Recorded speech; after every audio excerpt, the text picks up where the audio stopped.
Hey guys, my name is Ryan and welcome to Overwatch Central. Now I don't want to keep you too long as we have a pretty interesting and fun video for you today. At BlizzCon we got a new shot and we've also had some major news in terms of Overwatch lore over the past week. Now we saw that you guys liked the Echo Point Antarctica video we did with Low Mana Gamers, so we decided to do something similar involving our friend Hammy from Failcraft. Now for those that don't know, Hammy does a lot of lore related videos and a lot of speculation about the future of Overwatch and its backstory basically. So I'm just going to stop talking and hand it over to Hammy. Overwatch's lore and story has been developing for over 2 years now in the public eye, ever since the game's announced with the Museum cinematic at BlizzCon 2014. Where our heroes and villains could go next has come to a bit of a crossroads. Well, we just had the news that First Strike, the long-awaited Overwatch graphic novel, has been cancelled due to Blizzard wanting to take the story in a different direction. For context, this graphic novel was years in the making. It had an outside writer and artist, was going to be 100 pages and was promoted until 3 months ago at San Diego Comic-Con 2016. Cancelling it now is a pretty big deal, but I can understand why. It might actually make storytelling better and easier in future. Why is First Strike significant? Well, it was going to give us the story of the founding of Overwatch during the Omni Crisis. For the Overwatch universe and lore, telling this story is huge. Here's a few big questions it could have addressed. What were the friendships between the original Strike team? The cause of the first Omni Crisis? And what were all of the characters in Overwatch at the time doing around it? Finally, details about Omnic's God AIs and other world technology that we can compare to the present Overwatch world of at least 25 years in the future to the events of this graphic novel. The very act of writing First Strike and answering these big questions really does affect how you tell the story afterwards, and pretty much all of the future story, including Overwatch's present day. For example, what caused or is causing the second Omnic Crisis in the present day?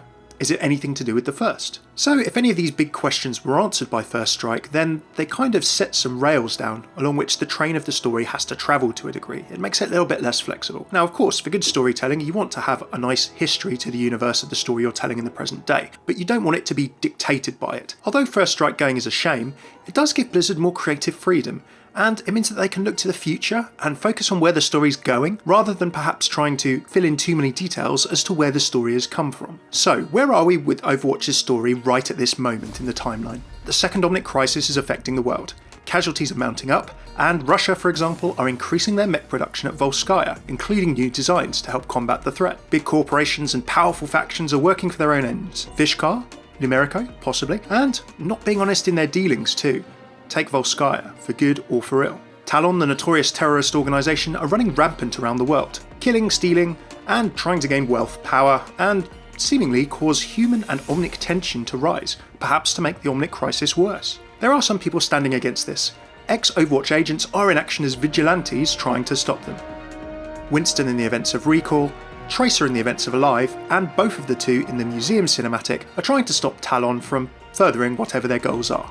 We don't actually know who else has answered Winston's call from Recall. Perhaps Genji has, given his words to Hanzo in Dragons about picking a side, but we don't know of anyone else just yet. Alongside this, there are various lone operatives or stories, many of our heroes who aren't directly associated with Overwatch when it existed. Besides all that, there's also two wider major story arcs happening. One of them is a conspiracy, whether it exists or not, as to why Overwatch was brought down. Morrison is investigating this as Soldier 76, and Arna's joined him as of the events of the Old Soldiers comic. Now the other, and perhaps these two crossover, is a wider conspiracy as to how the Overwatch world works and who the power behind it is. Sombra has introduced us to this in her origin trailer, with her eye and connections diagram, which we'll come on to later. All of this brings us to the very present day with the latest animated short Infiltration. The Sombra ARG leading up to her release led us directly to a hack on Lumerico in Dorado, referenced in her character bio and several blogs on the Overwatch website, and hacking Volskaya Industries, shortly before BlizzCon. In the events of Infiltration, after Talon attempt to assassinate Volskaya, Sombra reveals to Katya, the CEO of the company, that she's engineered the whole situation in order to meet her. Showing images of a mysterious-looking Omnic passing Katya an orb, Sombra mentions that the Russian people might not take too kindly to seeing their heroine taking technology from the enemy, as she describes it. All Sombra asks in exchange for not releasing the information is a favour, and with that, she makes a new friend and disappears, with Katya wondering as to when she's going to get in touch. Now this orb might be Omni Technology, it's shown in the Sombra conspiracy diagram, and something like it is held by the statue of Mondata in King's Row. Volskaya dealing with the Omnic might not be black and white in terms of being bad or good, and we know that the Omnic is somehow linked via the conspiracy diagram to Numbani, a city where Omnics and humans coexist together in one of the most technologically advanced cities in the world. Maybe good Omnics, or Omnics that wish to see the end of the Omnic crisis, are trying to help countries defend themselves. We'll have to wait and see. Whatever happens, Volskaya isn't too happy at her factory being invaded and calls a familiar friend of ours to potentially help out in some way. Okay, so we've had a look at where the story of Overwatch has come from, the significance of First Strike and how the story could change, and where we are in the present day of the timeline. So, where could the story of Overwatch and its characters go from here? I've got a few ideas, all speculation at this point of course, but I'll include a few lore sources and building blocks that it's been based on from what we've seen and known, so it's not totally out of thin air. Firstly, the Sombra Eye conspiracy, for want of a better name for it. We've been given what could be a big hint to the story's direction with Sombra's release and her origin trailer. The diagram sees Sombra pondering a complex, connected chart of organisations, individuals and technology, all of which has the eye that had come after her at the centre. Blizzard did emphasise this as being something of interest to us at BlizzCon 2016, and my thoughts upon looking at it are that it's almost a new present and future story template. If Blizzard want to go more of a different direction from First Strike, however that was going to go, then this conspiracy and web of connections is a very good way of doing so. Who or what is this eye, for example, that seems to be pulling all of the strings in the Overwatch world? And why are Talon so close to them? What did they have to do with the downfall of Overwatch, if anything? That plot alone could very easily drive the Overwatch story onwards. That's why I think it's pretty promising to look at clues as to how the story can move forward.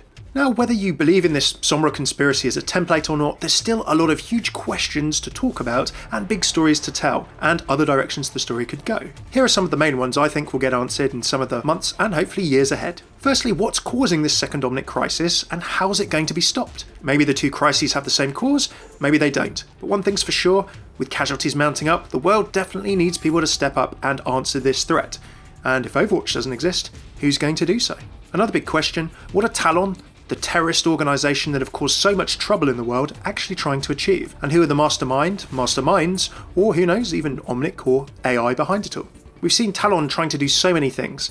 Assassinate the CEO of Russia's main anti-Omnic weapon production company, kill the leader of an Omnic-human coexistence and rights movement, attempt to steal a very powerful weapon and Overwatch agent or other data from an Overwatch base in Watchpoint Gibraltar, amongst a whole load of robbery that's even hinted at in some of the maps, such as Ilios. This all begs the question, why are they trying to do all this? My bet is that we'll discover more about Talon, who's behind it, Widowmaker and Reaper, how the Doomfist is related to their activities, and indeed any men who bore the name Doomfist, and what they're actually trying to achieve. Another huge question for us to finish up on, will a new Overwatch ever be formed, or will we have a vigilante force working to combat Talon and the Omnic threat? Now remember, Overwatch activity in the present day of the story is still illegal right now under the Petrus Act, but there are many vigilantes loose in the world who are either ex-Overwatch, such as McCree, or connected to it. I think it's quite unlikely at this point that the UN or world would officially bring back Overwatch, but who knows. In the Overwatch launch blog, Olympia Shaw of Atlas News said a lot of the general public asked weren't entirely sure whether Overwatch coming back would be a good thing or not.